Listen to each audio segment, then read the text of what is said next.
Como una payasada, así calificó el coordinador del bloque de Pachacuti, Rafael Lucero, a la convocatoria del presidente de la CONAIE, Leonidas Issa, para que los legisladores enfrenten un proceso de sanción por sus actuaciones en la Asamblea Nacional. Rafael Lucero aclaró que los asambleístas del movimiento indígena no concurrirán hoy martes 21 de diciembre a Otavalo, a donde Leonidas Issa lo citó, a fin de que de forma obligatoria acudan y hagan uso de su legítimo derecho a la defensa. A la gran mayoría de asambleístas no nos llama la atención que Leonidas Issa pretende hacer. No es un tema de la CONAIE como tal, es un tema de Leonidas Issa como persona. No tenemos por qué asistir porque no vamos a prestarnos a las payasadas de Leonidas Issa, reaccionó Rafael Lucero. Sostuvo que los procesos de sanción no se ejecutan como pretende Issa y que la CONAIE no es una instancia de sanción, sino que previamente deben agotarse otros niveles en las comunidades o el Comité Ejecutivo de Pachacuti. La crisis entre Pachacuti y el presidente de la CONAIE se agudizó el fin de semana pasado, cuando Issa remitió un oficio a los 25 legisladores del movimiento indígena, donde señala que en Otavalo el Consejo de Gobierno de esta organización ejercerá funciones jurisdiccionales. En Pichincha opina, comenta Alexis Moncayo. 7 de la mañana con 9 minutos. A ver, bueno, si vamos por lo del calificar de payasada por parte de Lucero al pronunciamiento y a la intención de Leonidas Issa de someterles a estos legisladores de la bancada de Pachacuti a la justicia indígena, creo que habría que remontarnos a lo que pasó antes de mayo, la posesión de los nuevos legisladores, la instalación de la nueva asamblea, como el bloque de Pachacuti en conjunto, no únicamente los que pretenden ser sancionados hoy, que representaban además al brazo político de la CONAIE, se sentaron a dialogar y acordar con el gobierno. A mí me parece que en realidad, si habría que catalogar o calificar como una payasada, habría que hacerlo de forma integral. Y acá lo que estamos viendo es que la payasada, para usar sus propias expresiones, viene de lado y lado, ¿no? ¿Por qué?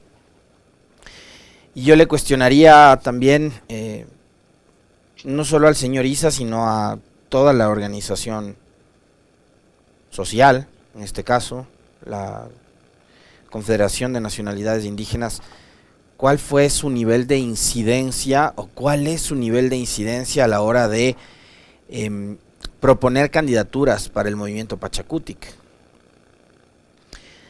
¿Qué tan democrática es la selección de estas candidaturas a la interna en la organización indígena, en su partido político? Acá somos siempre recurrentes en plantearnos esta discusión, ¿no? O sea, ¿qué tan democráticas son las organizaciones políticas en general? ¿Cuánto se discuten los nombres antes de ponerlos en las papeletas? Y acá, que se trata de una organización de base que es muchísimo más heterogénea, que es más diversa y de tales, probablemente la discusión debería ser más profunda, más amplia. Y uno se da cuenta de que no es tan así, ¿no?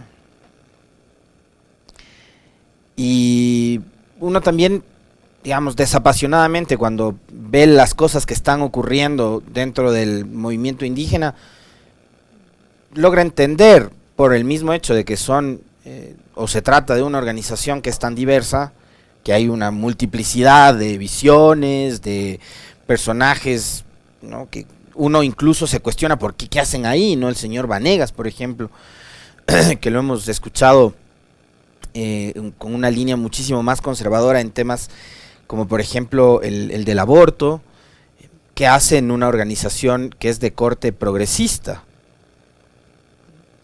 Entonces, creo que habría que plantearse precisamente esa discusión con quienes están al mando, quienes están al frente de la organización política.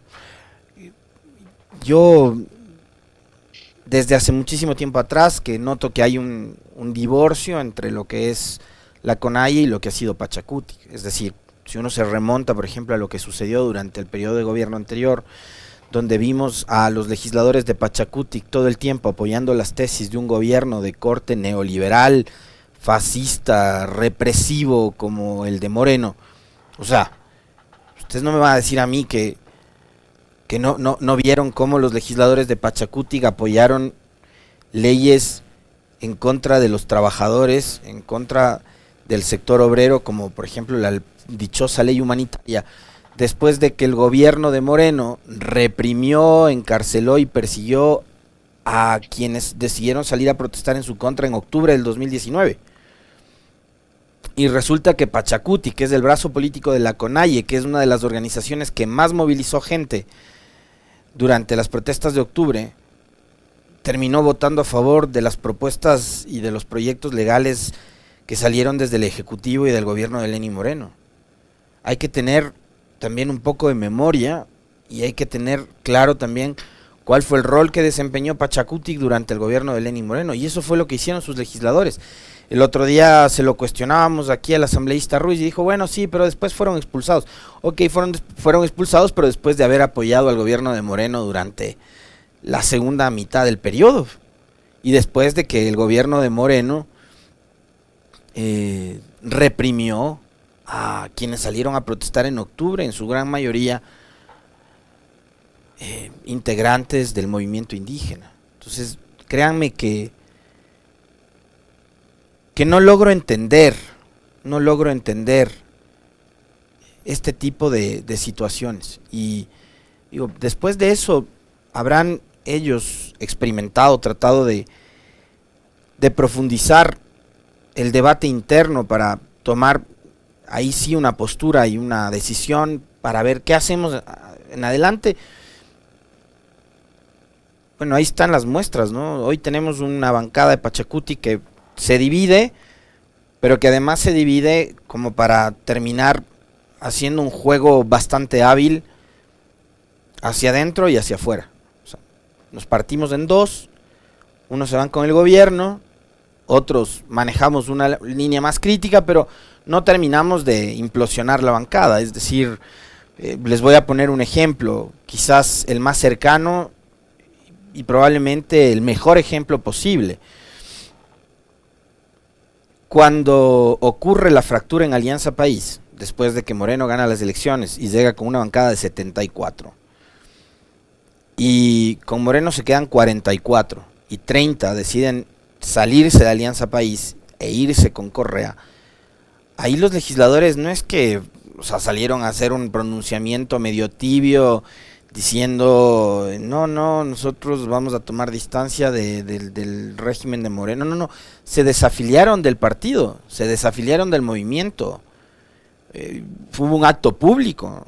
Yo recuerdo aquella imagen que además me parece a mí emblemática, ¿no? Muy simbólica, de Rafael Correa acompañado de Paula Pavón, de Ricardo Patiño, de Virgilio Hernández y de otros líderes también históricos de la Revolución Ciudadana, estampando su firma para desafiliarse de lo que en algún momento fue Alianza País y marcar distancia del gobierno de Lenín Moreno, y pasaron de lleno a hacer oposición.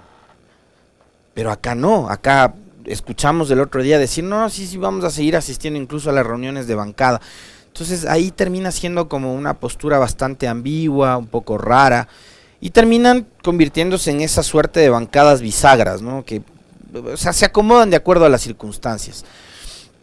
Entonces, me parece a mí que el término que usa el señor Lucero para referirse a esta intención de Leonidas Issa y de la CONAIE de someterles a la justicia indígena a los asambleístas de Pachacutic, le va bien para caricaturizar todo lo que está sucediendo alrededor de la bancada.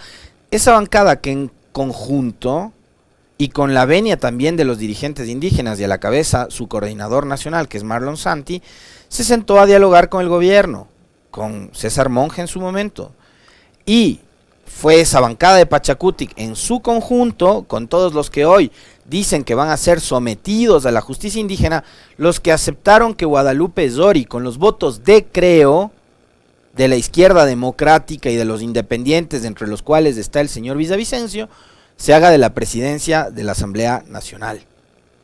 Entonces, si vamos a hablar de una payasada, hablemos de toda la payasada, incluida la elección de Guadalupe Zori, incluido el discurso de posesión de la señora Zori cuando le agradeció al presidente Lasso por haber posibilitado, por haber facilitado su elección como presidenta de la Asamblea Nacional.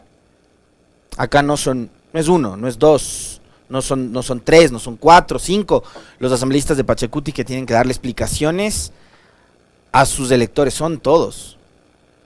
Y habrá también que esperar una explicación para entender por qué hicieron lo que hicieron en su momento, en mayo, cuando decidieron sentarse a conversar con el gobierno y no armar un gran frente de izquierda entre comillas, con la izquierda democrática, que yo no sé finalmente qué tan de izquierda es, y con UNES, o la Revolución Ciudadana, que hubiese sido quizás un poquito menos incoherente de lo que hicieron, que fue sentarse a conversar con Creo, con Lasso, con Monge, para que ellos faciliten la llegada de Yori a la presidencia de la Asamblea y que se puedan repartir comisiones, ¿no? Los señores tienen que darles una explicación, insisto una vez más, a sus electores, a los que votaron creyendo que ellos iban a representar al progresismo, a los sectores sociales y que terminaron negociando con el gobierno. Gobierno que después, una tras otra, les ha venido engañando, les ha venido mintiendo, les ha hecho sentar en unas mesas de negociaciones a las que no se ha llegado absolutamente a nada, y que nos tienen a los ecuatorianos así como a la expectativa, ¿no? Que convocan a marchas en tal fecha, el gobierno les pone un feriado y todos nos vamos de vacaciones. Y se levantan las marchas y las manifestaciones porque viene el feriado y tenemos que irnos a descansar, ¿no? Eso fue lo que pasó en noviembre, recordarán ustedes. Eso fue lo que pasó en noviembre. Que se anunció un feriado, había una movilización social y los señores dijeron, no, es que este feriado es súper importante, entonces nos tenemos que ir a las casas, ¿no? Y eso fue lo que ocurrió. Así que ese adjetivo que ha usado el señor Lucero me parece que es muy útil para poder graficar absolutamente todo lo que ha sucedido desde mayo hasta la fecha. Y yo lo que veo en este caso es, como en muchos otros, y ya lo hemos comentado, no voy a volver a referirme a eso porque además hay temas que terminan hiriendo susceptibilidades, pero sigo viendo que hay organizaciones políticas, en este caso Pachacuti, que está absolutamente desconectada con la necesidad, probablemente en este caso de sus electores, pero además las necesidades de todos en el Ecuador, ¿no? O sea, yo lo que veo son organizaciones políticas que están peleando espacios políticos, espacios reducidos que les benefician o les perjudican únicamente a ellos. Pero no veo, digamos, a ninguna organización política, en este caso específico, refiriéndonos a Pachacuti, abanderando un discurso en defensa de la mayoría de ciudadanos en este país. Desconexión total. Hay un descontento de la gente, de los ciudadanos, de los ecuatorianos, un descontento total con quienes fueron elegidos para representarnos ahora en el gobierno y también en el poder legislativo. Hay una suerte de necesidad de sentirse representados de los ciudadanos y no veo que volteen a ver y digan por acá es, porque han resultado una decepción. Ahí sí voy a decir, en muchos casos, una decepción por lo que hemos visto en los últimos meses o semanas. Y eso incluye también, obviamente, a los señores de Pachacuti, a los señores de la izquierda democrática, que también se sentaron a conversar con el gobierno, y obviamente también incluye a los señores de UNES por aquella votación, la que ellos han definido como haber pecado de ingenuos en el caso de la reforma tributaria. Entonces, hay una necesidad de la gente de sentirse representada, pero regresan a ver, voltean a ver y resulta que no ven una salida, ¿no? Que no encuentran una salida, que no hay opciones. 7:22. Finalmente veremos entonces en las próximas horas quién se somete a la famosa justicia indígena que ha anunciado Leonidas Issa, y me parece que tampoco pasa por ahí. Parece que tienen que tomarse las cosas en serio, siéntense a conversar con sus asambleístas, establezcan un nexo, un verdadero coordinador que no le haga el juego al gobierno. Pongan un coordinador que entienda la política como también el mecanismo y la herramienta útil para servir a los ciudadanos y no para servirle al gobierno. Creo que por ahí partiría, digamos, una alternativa, ¿no? Una solución al problema interno que enfrenta Pachacuti, poner un coordinador que enlace a las bases con la bancada y a la bancada con la coyuntura política, incluido el gobierno, por supuesto, pero poniendo por delante los intereses, los grandes intereses nacionales y no únicamente los intereses de 1, 2 o 3 dirigentes indígenas. 7:23, profe, ¿qué otro tema tenemos para conversar hoy? La expareja de Naomi Arsentales deberá comparecer ante la fiscalía. Punto Noticias. Juan Carlos Izquierdo, quien era pareja de Naomi Arsentales, deberá acudir en forma presencial a la Fiscalía de Manta para rendir su versión en relación con la muerte de la joven modelo manabita. Luigi García, abogado de la familia de Naomi Arsentales, indicó a este diario que esa diligencia está prevista para hoy martes 21 de diciembre a las 12 horas. Esta toma de versión se efectuará 9 días después de que Naomi Arsentales fue hallada sin vida en un hotel de Manta. El abogado criticó que esa diligencia se realice en Manabí, pues la Fiscalía General dispuso que este caso lo maneje una agente fiscal especializada del Guayas para garantizar la objetividad e imparcialidad de la investigación. Izquierdo se desempeñaba como fiscal en el Cantón El Carmen, en Manabí. Sin embargo, el domingo 19 de diciembre, el Consejo de la Judicatura lo suspendió de su cargo por 3 meses y sin sueldo. La presidenta de la Judicatura, María del Carmen Maldonado, manifestó que esta medida se adopta en forma preventiva hasta que la Judicatura investigue posibles infracciones disciplinarias. Esto ocurrió luego de que hizo público un vídeo en el que se observa a Izquierdo golpear a Naomi Arsentales en el interior del condominio en donde convivían. Alexis Moncayo tiene la palabra. En Pichincha opina. Ayer nos quedamos cortos de tiempo, nos copó el comentario lo que había sucedido durante el fin de semana en Chile y la elección de Gabriel Boric como nuevo presidente, y nos quedó poco tiempo para comentar este caso que realmente ha conmovido a todo el Ecuador y que creo que nos pone también en una situación inevitable, ¿no? Y es a discutir sobre las velocidades que utiliza para ciertos casos la Fiscalía y la Justicia en realidad. En unos con actos urgentes en los que vemos incluso cámaras de televisión, fotografías, policías encapuchados, meterse en las casas y hasta en las camas de las personas que han sido investigadas, ¿no? Casos hemos visto por montones. Creo que uno de los últimos y además de los más difundidos fue aquella vez en la que le sacaron en calzoncillos de la cama a Bucaram, ¿no? Otro en el que también le sacaron en pijama a Pablo Celi de su cama.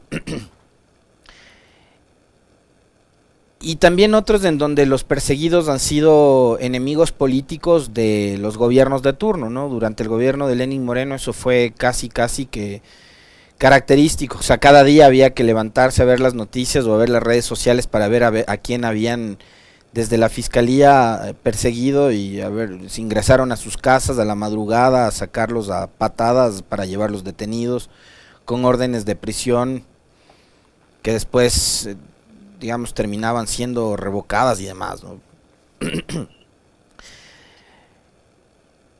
Por un caso similar lo metieron preso y lo tienen preso al ex defensor del pueblo. No le dejaron ni respirar a Freddy Carrión. Salieron videos de inmediato, ipso facto, la mañana siguiente de la noche de fiesta que se había pegado con Falconi en su departamento. Pero resulta que ahí fueron muy rápidos, ¿no? Los agentes de la fiscalía, la policía, no esperaron nada para detenerlo a Carrión.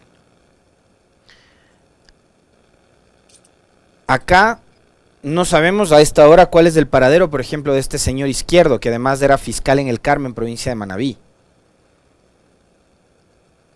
Se le ha sancionado por parte de la judicatura, se le ha suspendido y se le ha convocado para que acuda a rendir versión. Les pregunto a ustedes, ¿creen que el hombre va a ir? ¿Por qué ha tenido que esperar además tanto tiempo Fiscalía y los otros organismos encargados de manejar este tipo de casos, después de que se conoció de la muerte de Naomi Arsentales?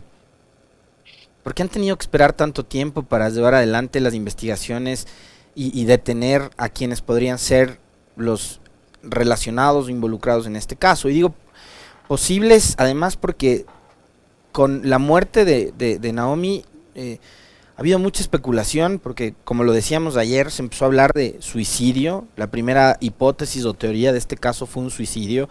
Después empiezan a circular chats y videos donde se le ve a su expareja golpeándola, incluso públicamente.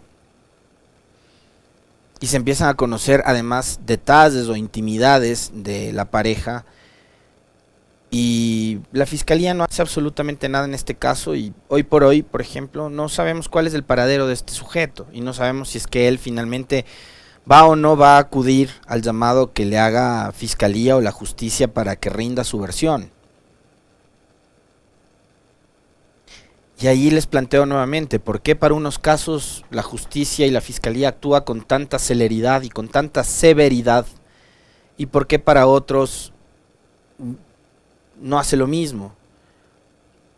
¿Por qué en los casos políticos la fiscalía va con todo? ¿Y por qué en estos otros casos en donde es necesario que exista justicia por Naomi y por su familia, terminan actuando a partir de la presión que se ejerce a través de las redes sociales? Son cosas que en serio debemos empezar a cuestionarnos, y en serio debemos exigir, ¿no?, que las autoridades, en este caso de justicia, operen con la misma velocidad, con la misma severidad, con la misma prolijidad que en otros casos. En otros casos, claro, le meten pie al acelerador porque se trata de casos políticos, porque además había que ajustar los tiempos de la justicia a los tiempos electorales, por ejemplo. Entonces ahí sí había mucha prolijidad. Pero acá no. Y acá se trata de la muerte de una joven de apenas 23 años, que no está del todo clara. No sabemos si es que se suicidó, si es que la asesinaron, si se trata de un femicidio. Y seguimos todavía a la espera, ¿no?, de ver si es que hay alguien que vaya a dar una versión. En este caso, su expareja, de quien no tenemos idea cuál es su paradero, dónde está.